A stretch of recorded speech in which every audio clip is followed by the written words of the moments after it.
இன்றைய முக்கிய செய்திகள்.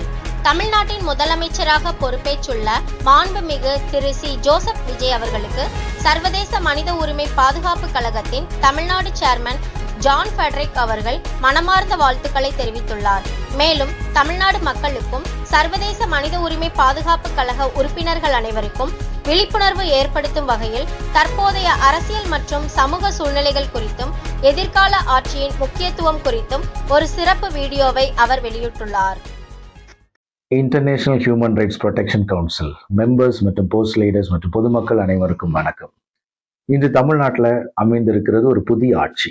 மக்களால் தேர்ந்தெடுக்கப்பட்ட ஒரு புதிய ஆட்சி அமைந்திருக்கிறது.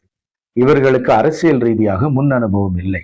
ஆகையால இந்த 5 வருடத்துல கண்டிப்பாக சில குறைவுகள் நிச்சயமாக இருக்கும். முன் அனுபவம் இல்லாத காரணத்தினால் அந்த குறைவுகளை நாம் குறைவுகளாக பார்க்காமல், அதுல ரொம்ப முக்கியமா மனித உரிமை கழகத்துல இணைந்திருக்கக்கூடிய அனைத்து மெம்பர்ஸ் மற்றும் போஸ்ட் லீடர்ஸ், நீங்க அனைவரும் அந்த குறைவுகளை குறைவுகளாக பார்க்காமல் அந்த குறைவுகளை கவர்மெண்டிடம், அரசாங்கத்திடம் எடுத்து சென்று அந்த குறைவுக்குண்டான தீர்வை வாங்கி கொடுக்க வேண்டிய கடமை நமக்கு உண்டு. ஆகையால நீங்க அனைவரும் அதை செய்வீர்கள் என்று நான் நம்புகிறேன். அது மாத்திரமல்ல, அரசாங்கம் ஒரு திட்டத்தை செயல்படுத்துவதற்கு நாமும் முழு ஒத்துழைப்பு கொடுக்க வேண்டும், பொதுமக்களும் முழு ஒத்துழைப்பு கொடுக்க வேண்டும்.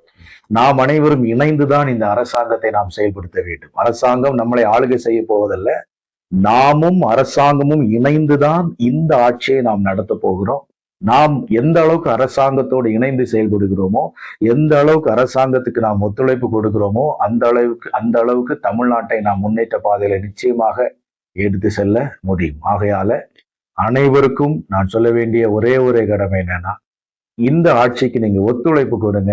குறைவுகள் இருந்தா அந்த குறைவுகளை பொதுமக்கள் நீங்க என்ன பண்ணுங்க, மனித உரிமை கழகத்துக்கு நீங்க எடுத்து கொண்டு வாங்க. உங்க குறைவுகளை நாங்கள் அரசாங்கத்திடம் எடுத்து சென்று நிச்சயமாக அந்த குறைவுகளுக்குண்டான தீர்வை வாங்கி கொடுக்க வேண்டிய கடமை எங்களுக்கு உண்டு. அதை நாங்கள் நிச்சயமாக செய்வோம்.